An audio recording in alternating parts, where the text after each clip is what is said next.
Fala guys, tudo bom com vocês? Neste vídeo nós vamos aprender sobre o que é um átomo. Se você já começou a estudar Elixir ou se você já viu algum vídeo anterior meu, em algum momento você ouviu falar sobre átomos. Mas o que de fato é um átomo aqui no Elixir? Nós vamos aprender o que é um átomo e vamos aprender isso na prática. Então, bora codar. Eu já estou com o meu terminal aberto e eu vou criar um projeto. Eu vou entrar no meu diretório aulas. E eu vou criar um projeto Elixir, então mix new atomos exemplo. Perfeito, já criou o projeto, agora eu vou entrar na minha pasta do projeto, atomos exemplo, e vou abrir com o VS Code, ponto. Beleza, já abriu com o VS Code, vou fechar esse meu terminal. Massa, vou aproximar um pouquinho mais para a gente ver melhor. Não, Docker não. Tá. Então, dentro do meu projeto, e ó, se você não sabe o que é um módulo, não sabe o que é uma função, eu já tenho um vídeo aqui no canal sobre módulos, tá? E funções. Então, eu vou deixar o link aqui em cima. Assiste lá e você vai entender tudo sobre módulos e funções. Beleza, então, o que de fato é um átomo? Átomo nada mais é do que uma constante que o seu valor é o seu próprio nome. Como assim? Por exemplo, eu vou abrir o meu terminal e eu vou abrir o IX, que é o terminal interativo do Elixir. Vou limpar o meu terminal e ó, átomos são declarados com 2 pontos e aí o nome desse átomo. E o nome dele vai ser o valor dele. Então, se eu declaro meu átomo, tá lá. O retorno é 2 pontos meu átomo, porque esse é exatamente o valor desse átomo. Então, se eu utilizar uma função, por exemplo, is_atom, aqui, ó, e eu coloco 2 pontos, meu átomo, true, verdadeiro, é um átomo. Outra coisa que é um átomo, true e false, são átomos. Então, se eu comparar estritamente o true com o átomo, true, verdadeiro, se eu comparar como false, o átomo false com o false que a gente utiliza booleano, também é verdadeiro. Nomes de módulos também são átomos. Então, por exemplo, esse meu átomos exemplo, que é o nome desse meu módulo aqui, ele também é um átomo. Então, eu vou utilizar a função is_atom verdadeiro. Então, como que a gente utiliza átomos? Na maioria das vezes, os átomos vão ser utilizados com pair matching. A ideia de utilizar átomos é tanto para interoperabilidade. Então, por exemplo, eu posso utilizar uma biblioteca Erlang utilizando o átomo para descrever o nome desse módulo. Então, se eu quero utilizar uma biblioteca Erlang, por exemplo, crypto, ponto, ele me mostra todas as opções dessa cripto. Então, vamos utilizar random seed,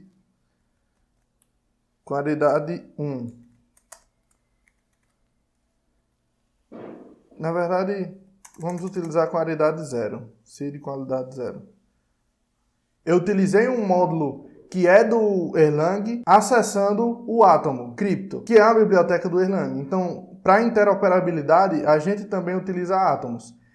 E uma outra forma de utilizar átomos, eu vou fechar meu terminal, e vou... Ó, a função hello, que já vem definida por padrão nos nossos projetos, ela já retorna para a gente um átomo world. Então, você chama a função hello e ele vai retornar esse átomo world.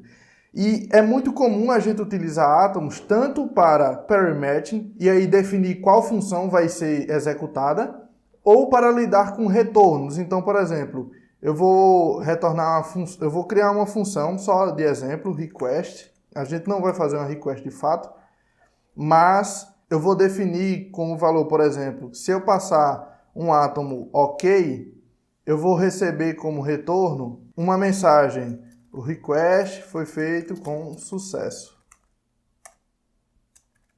Então, eu estou utilizando o pair match na definição da função e eu estou passando um átomo. Então, se eu receber um átomo, eu vou executar essa função. Eu vou utilizar o IX Limpar meu terminal, átomos exemplo, ponto, request, passando, dois pontos, ok. Passei o átomo, ela foi executada. Se eu não passar um átomo, se eu passar um átomo erro, por exemplo, eu vou ter um erro. Ou se eu passar qualquer outra coisa, ou não passar nada, eu também vou ter um erro. A maioria dessas funções vão nos retornar, por exemplo, um átomo, uma tupla com um átomo ok e uma mensagem de sucesso, ou elas vão nos retornar um erro e uma razão, uma mensagem de erro. Então, por exemplo, error message. Sucesso. O que eu vou fazer? Eu vou definir duas funções, você já viu como funciona essa definição de funções. Se eu passar ok, eu vou retornar essa mensagem, uma tupla com ok, o átomo ok e sucesso. E se eu passar como parâmetro um error, um átomo erro, eu vou retornar a outra mensagem. Vou recompilar o meu projeto, limpar meu terminal, acessar o meu módulo, átomos, exemplo.request. E aí, se eu passo uma tupla, ou se eu passo um átomo ok, a gente tem como retorno ok, sucesso. E se eu passar um átomo error, eu tenho error message. A ideia é que a gente utiliza átomos para indicar se ocorreu tudo bem ou se deu um erro. Na maioria das vezes é assim. Um exemplo bem prático, eu vou utilizar uma função aqui, eu vou chamar de read, por exemplo. Read. Eu não vou passar nenhum parâmetro, tá? Na verdade, vamos fazer um exemplo massa. Eu vou criar um arquivo aqui, que o nome dele vai ser exemplo.json. E eu vou criar um JSON aqui dentro que vai ter, por exemplo, name Marcos Paulo. Beleza, esse é meu arquivo.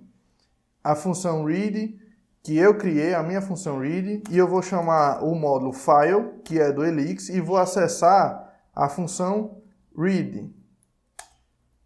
Beleza.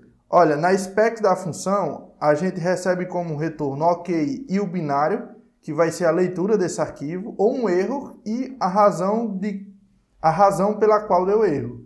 Então eu vou dizer file.read e vou passar o nome do arquivo, que é exemplo.json. E aí eu vou recompilar, vou chamar a minha função atomos exemplo.read e error. Então nós tivemos como retorno uma tupla indicando que houve um erro na leitura desse arquivo.